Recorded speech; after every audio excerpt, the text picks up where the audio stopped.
ഗൂഗിളിന്റെ Google pixel 9 എന്ന പുതിയൊരു സ്മാർട്ട് ഫോൺ ഇന്ത്യൻ മാർക്കറ്റിൽ ലോഞ്ച് ചെയ്യാൻ പോകുന്നുണ്ട്. ലോഞ്ച് ഡേറ്റ് ഇപ്പോൾ ഒഫീഷ്യലായിട്ട് കൺഫേം ആയിട്ടുണ്ട്. പിന്നെ ഫീച്ചേഴ്സിനെ പറ്റിയിട്ടുള്ള പല കാര്യങ്ങളും അറിയാൻ കഴിഞ്ഞിട്ടുണ്ട്. അതുപോലെ തന്നെ വിലയെ പറ്റിയിട്ടുള്ള ചില ന്യൂസുകളും ഇപ്പം പുറത്ത് വന്നിട്ടുണ്ട്. എന്തായാലും ഈ ഒരു വീഡിയോയിൽ നമ്മൾ നോക്കാൻ പോകുന്നത് ഗൂഗിൾ പിക്സൽ 9 എന്നുള്ള സ്മാർട്ട് ഫോണിനെ പറ്റിയിട്ടാണ്. നമ്മൾ ആദ്യം ഫീച്ചേഴ്സും കാര്യങ്ങളൊക്കെ നോക്കുകയാണെന്നുണ്ടെങ്കിൽ ഡിസ്പ്ലേയുടെ കാര്യത്തിൽ 6.24 ഇഞ്ചിൻ്റെ ഫുൾ HD പ്ലസ് ഡിസ്പ്ലേ ഈ ഫോണിൽ വന്നേക്കാം. OLED പാനലുമായിട്ടായിരിക്കും ഈ ഒരു സ്മാർട്ട് ഫോൺ വരിക. പിന്നെ ഫ്ലാറ്റ് ആയിട്ടുള്ള ഡിസ്പ്ലേ ആയിരിക്കും ഇതിൽ വരിക. 120 ഹെർട്സിൻ്റെ റിഫ്രഷ് റേറ്റും കാര്യങ്ങളൊക്കെ ഇതിൽ സപ്പോർട്ട് ചെയ്യുന്നതായിരിക്കും. പഞ്ചോൾ ഡിസൈൻ ഈ ഫോണിൽ വരുന്നതായിരിക്കും. പഞ്ചോൾ വരിക ടോപ്പ് സെൻറ്റർ ഭാഗത്തായിട്ടായിരിക്കും. പിന്നെ ഫോണിൻ്റെ ഫ്രണ്ടിൽ ഗൊറില്ല ഗ്ലാസ് വിക്ടേഴ്സിൻ്റെ പ്രൊട്ടക്ഷനും കാര്യങ്ങളൊക്കെ വന്നേക്കാം. അപ്പം അത്യാവശ്യം തിരക്കില്ലാത്ത നല്ല ഡിസ്പ്ലേ ഫീച്ചേഴ്സും കാര്യങ്ങളൊക്കെ ഈ ഫോണിൽ വരുന്നതായിരിക്കും. In display finger print sensor ഈ ഫോണിൽ വന്നേക്കാം. ഇനി പ്രോസസ്സറിൻ്റെ കാര്യത്തിലോട്ട് വരികയാണെന്നുണ്ടെങ്കിൽ ഗൂഗിളിൻ്റെ ടെൻസർ G4 ചിപ്പും കാര്യങ്ങളൊക്കെ ഇതിൽ വരുന്നതായിരിക്കും. ഇത് ഗൂഗിളിൻ്റെ ഫ്ലാഗ്ഷിപ്പ് പ്രോസസ്സറാണ് എന്ന് വിചാരിച്ചിട്ട് സ്നാപ്ഡ്രാഗൺ 8 Gen 3 എന്ന പ്രോസസ്സറിൻ്റെ ആ ഒരു ലെവലിൽ വരുന്ന പെർഫോമൻസ് കിട്ടിക്കൊള്ളണം എന്നില്ല. എന്നാലും അതിൻ്റെ ഏകദേശം അടുത്ത് വരുന്ന ഒരു പെർഫോമൻസ് ഒക്കെ കിട്ടുന്നതായിരിക്കും. 5G സപ്പോർട്ടും കാര്യങ്ങളൊക്കെ ഇതിൽ വരുന്നതായിരിക്കും. പിന്നെ എക്സിനോസിൻ്റെ 5400 എന്നുള്ള മോഡായിരിക്കും ഇതിൽ വരിക. LPDDR5 റാമും കാര്യങ്ങളൊക്കെ ഇതിൽ വരുന്നതായിരിക്കും. സ്റ്റീരിയോ സ്പീക്കേഴ്സ് ഈ ഫോണിൽ വന്നേക്കാം. ആൻഡ്രോയിഡ് 15 ബേസ് ആയിട്ടുള്ള സോഫ്റ്റ്വെയർ ആയിരിക്കും ഇതിൽ വരിക. സ്റ്റോക്ക് ആൻഡ്രോയിഡ് സോഫ്റ്റ്വെയർ ആയിരിക്കും ഇതിൽ വരിക.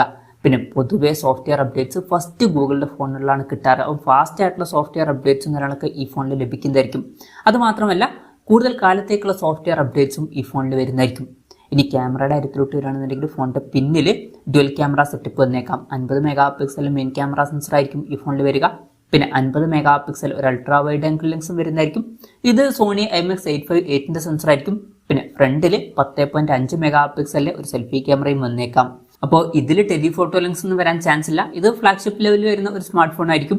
ആ ഒരു പ്രൈസ് റേഞ്ചിലൊക്കെ ടെലിഫോട്ടോ ലെൻസും കൂടി ഉണ്ടായിരുന്നെങ്കിൽ കുറച്ചും കൂടി നന്നായേനെ. പിന്നെ വേറൊരു കാര്യമുണ്ട്, ഗൂഗിളിൻ്റെ ഫോണുകളിൽ പൊതുവെ നല്ല ക്യാമറ പെർഫോമൻസും കാര്യങ്ങളൊക്കെ കാണാറുണ്ട്. നല്ലൊരു ഇമേജ് പ്രോസസ്സിങ്ങും കാര്യങ്ങളൊക്കെ വരാറുണ്ട്. അപ്പോൾ നല്ല ക്യാമറ പെർഫോമൻസ് തന്നെ എക്സ്പെക്ട് ചെയ്യാവുന്നതാണ്. എന്നാലും ടെലിഫോട്ടോ ലെൻസും കൂടി ഉണ്ടായിരുന്നെങ്കിൽ കുറച്ചും കൂടി നന്നായേനെ. ബാറ്ററിയുടെ കാര്യത്തിൽ 4600 mAh ബാറ്ററി ആയിരിക്കും ഇതിൽ വരിക. 27 വാട്ടിൻ്റെ ഫാസ്റ്റ് ചാർജിങ് സപ്പോർട്ടേ ഇതിൽ വരുള്ളൂ. 18 വാട്ടിൻ്റെ വയർലെസ് ചാർജിങ് സപ്പോർട്ടും വരുന്നതായിരിക്കും. പിന്നെ Type-C ചാർജിങ് പോർട്ടുമായിട്ടായിരിക്കും ഈ ഒരു സ്മാർട്ട് ഫോൺ വരിക. അപ്പം തിരക്കില്ലാത്തൊരു ബാറ്ററി സെറ്റപ്പും ഇതിൽ വന്നേക്കാം. പിന്നെ ഫോണിൻ്റെ ബോക്സിൽ മിക്കവാറും ചാർജർ ഉണ്ടാവില്ല. അത് നമ്മൾ സെപ്പറേറ്റ് മേടിക്കേണ്ടി വരും. അപ്പം ഇതൊക്കെയാണ് ഫീച്ചേഴ്സിനെ പറ്റി പറയാനുള്ള കാര്യങ്ങൾ. ഇനി ലോഞ്ച് ഡേറ്റിൻ്റെ കാര്യം പറയുകയാണെന്നുണ്ടെങ്കിൽ August 13 ഈ സ്മാർട്ട് ഫോൺ ലോഞ്ച് ചെയ്യാൻ പോകുന്നത്. ലോഞ്ച് ഡേറ്റ് ഇപ്പം ഒഫീഷ്യലായിട്ട് തന്നെ കൺഫേം ആയിട്ടുണ്ട്.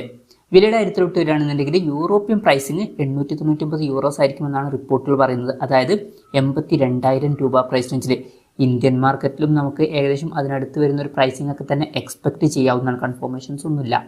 എന്തായാലും ഗൂഗിളിൻ്റെ ഗൂഗിൾ പിക്സൽ 9 എന്ന പുതിയൊരു ഫ്ലാഗ്ഷിപ്പ് സ്മാർട്ട് ഫോൺ ഇന്ത്യൻ മാർക്കറ്റിലൊക്കെ ലോഞ്ച് ചെയ്യാൻ പോകുന്നുണ്ട്. ഈ ഒരു ഫോണിനെ പറ്റിയിട്ടുള്ള നിങ്ങളുടെ അഭിപ്രായം ജസ്റ്റ് ഒന്ന് കമൻറ്റ് ചെയ്യുക. അതുപോലെ തന്നെ ഈ ഒരു സ്മാർട്ട് ഫോൺ ഇന്ത്യൻ മാർക്കറ്റിൽ നിങ്ങൾ ഏത് പ്രൈസിങ്ങിലാണ് എക്സ്പെക്ട് ചെയ്യുന്നത് എന്നുള്ള കാര്യം കൂടി ജസ്റ്റ് ഒന്ന് കമൻറ്റ് ചെയ്യുക.